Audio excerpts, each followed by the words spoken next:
नमस्कार। आज के इस एक्सप्लेनर में हम एक बहुत ही दिलचस्प और जीवन बदलने वाले विषय पर बात करने वाले हैं। The magic of thinking big, यानी बड़ा सोचने का जादू। कमाल की बात है ना कि सिर्फ हमारे सोचने का दायरा हमारी असली उपलब्धियों को कैसे तय कर सकता है। चलिए शुरू करते हैं। डॉक्टर डेविड जे श्वार्ट्ज की इसी नाम की क्लासिक किताब पर आधारित इस चर्चा में हम समझेंगे कि कैसे हमारी सफलता सीधे तौर पर हमारे विश्वास के आकार से जुड़ी है। अक्सर ऐसा माना जाता है कि सक्सेस तो बस किस्मत या दिन रात की मेहनत का नतीजा है, राइट? लेकिन सच तो ये है कि इसकी असली शुरुआत खुद पर एक अटूट, मजबूत विश्वास से होती है। शुरुआत करते हैं मशहूर दार्शनिक बेंजामिन डिसरायली के एक बहुत ही गहरे विचार से। उनका कहना था, जीवन इतना छोटा है कि इसे क्षुद्र विचारों में नहीं बिताया जा सकता। मतलब अगर हम एक फुलफिलिंग और शानदार जिंदगी चाहते हैं तो उसमें छोटी सोच के लिए लिटरली कोई जगह नहीं है।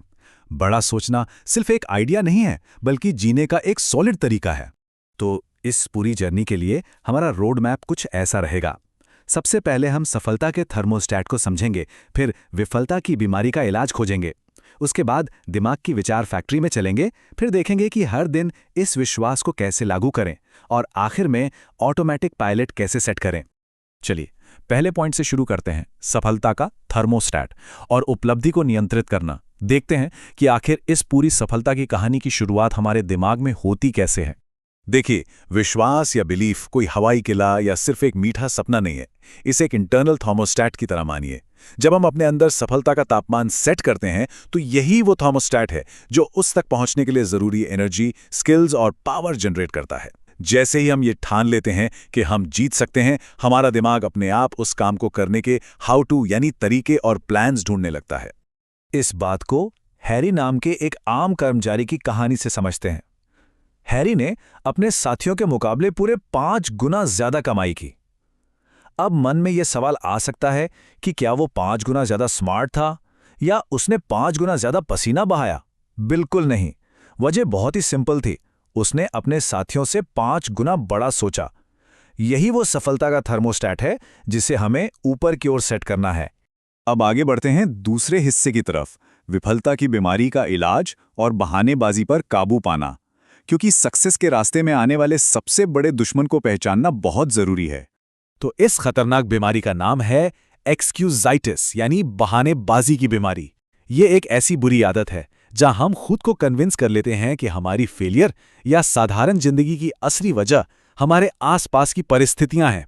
मेरी तो किस्मत ही खराब है, मेरी सेहत साथ नहीं देती, या मैं तो इसके लिए बहुत छोटा हूं। ऐसे बहाने बनाकर लोग अपनी प्रोग्रेस न होने को जस्टिफाई करते हैं। यही वो असली बीमारी है जो हमें रोक कर रखती है। तो अब सबसे बड़ा और क्रूशियल सवाल ये उठता है कि भाई, इस एक्सक्यूजाइटिस को रोकें कैसे?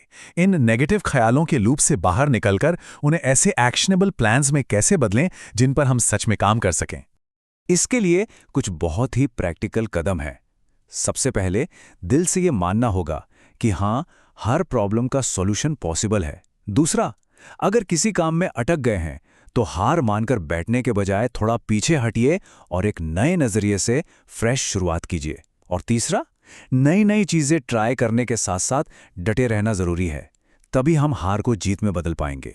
चलिए अब तीसरे पॉइंट पर चलते हैं, दिमाग की विचार फैक्ट्री और उसके प्रोडक्शन का मैनेजमेंट।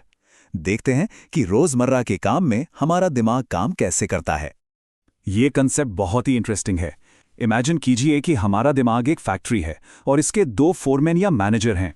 एक हैं मिस्टर ट्रायम्फ यानी जीत के मैनेजर, और दूसरे हैं मिस्टर डिफीट यानी हार के मैनेजर। मिस्टर ट्रायम्फ हमेशा पॉजिटिव विचार बनाते हैं कि हम क्यों सफल हो सकते हैं, वहीं मिस्टर डिफीट सिर्फ नेगेटिविटी और बहाने मैन्युफैक्चर करते हैं।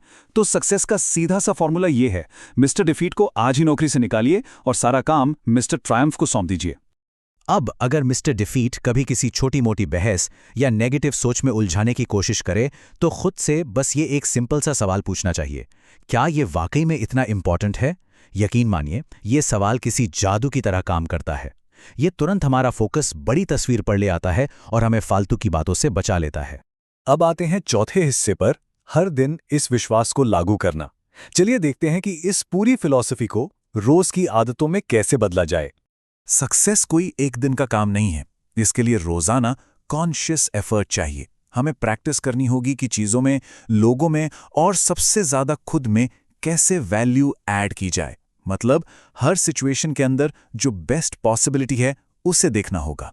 हमारी असली कीमत इस बात से तय नहीं होती कि हम आज क्या हैं, बल्कि इस बात से होती है कि हम कल क्या बन सकते हैं। हम सब ने पेप टॉक के बारे में तो सुना ही है। कोई भी मुश्किल काम शुरू करने से पहले खुद को ही अपनी खूबियां बेचने का एक प्राइवेट कमर्शियल या पेप टॉक देना बहुत काम आता है। ये हमारे कॉन्फिडेंस को लिटरली बूस्ट कर देता है। ये खुद को याद दिलाने का एक बहुत पावरफुल तरीका है कि हम किसी भी बड़ी जिम्मेदारी को संभालने के लिए पूरी तरह से तैयार और योग्य हैं। और इस बदलाव के लिए यहाँ एक शानदार 30 दिन का इंप्रूवमेंट गाइड दिया गया है। टालमटोल यानी प्रोक्रास्टिनेशन को खत्म करना, नेगेटिव शब्दों का इस्तेमाल बंद करना, एक रात पहले ही अगले दिन की प्लानिंग करना, लोगों के दिल से तारीफ करना और अपने से छोटों को आगे बढ़ने में मदद करना। ये ऐसे छोटे छोटे कदम हैं जो मिलकर एक बहुत ही स्ट्रांग और सक्सेस ड्रिवन रूटीन तैयार कर देते हैं। और अब हमारा आखिरी और 5वां पॉइंट, ऑटोमेटिक पायलट सेट करना और दीर्घकालिक लक्ष्य, क्योंकि इन सभी डेली एक्शंस को एक क्लियर विजन की जरूरत होती है। कि सच में अमेजिंग है, जब हम किसी बहुत बड़े लक्ष्य को लेकर पूरी तरह ऑब्सेस्ड हो जाते हैं तो वो टारगेट हमारे सबकॉन्शियस माइंड में पूरी तरह से समा जाता है। और फिर क्या होता है, हमारा सबकॉन्शियस माइंड एक ऑटोमेटिक पायलट की तरह काम करने लगता है। वो बिना किसी एक्स्ट्रा एफर्ट के हमें सही रास्ते पर बनाए रखने के लिए अपने आप सही डिसीजंस लेने लगता है। यहाँ 1 महीने, 1 साल और पूरे 10 साल की टाइमलाइन दिखाई गई है। एक दशक का प्लान इमेजिन करने से होता यह है कि हमारे जो रोज के छोटे छोटे एक्शंस हैं वो कंपाउंड होकर हमारी सफलता की अल्टीमेट तस्वीर में परफेक्टली फिट हो जाते हैं। एक लंबी अवधि के विजन के बिना हम सिर्फ गोल गोल घूमते रह जाएंगे। तो जैसे जैसे हम इस एक्सप्लेनर के अंत तक पहुंच रहे हैं, एक बहुत ही प्रोवोकेटिव सवाल है जो भविष्य के हर काम से पहले खुद से जरूर पूछना चाहिए। क्या ये अगला काम हमें वहां ले जाएगा जहां हम सच में जाना चाहते हैं? अगर जवाब हाँ है तो पूरी एनर्जी के साथ उसमें जुट जाइए। अपनी सोच का दायरा बढ़ा करके और खुद पर पक्का भरोसा रखकर हम वो सब अचीव कर सकते हैं जिसकी हमने कल्पना की है। इस सफर में हमारे साथ जुड़ने के लिए बहुत बहुत शुक्रिया।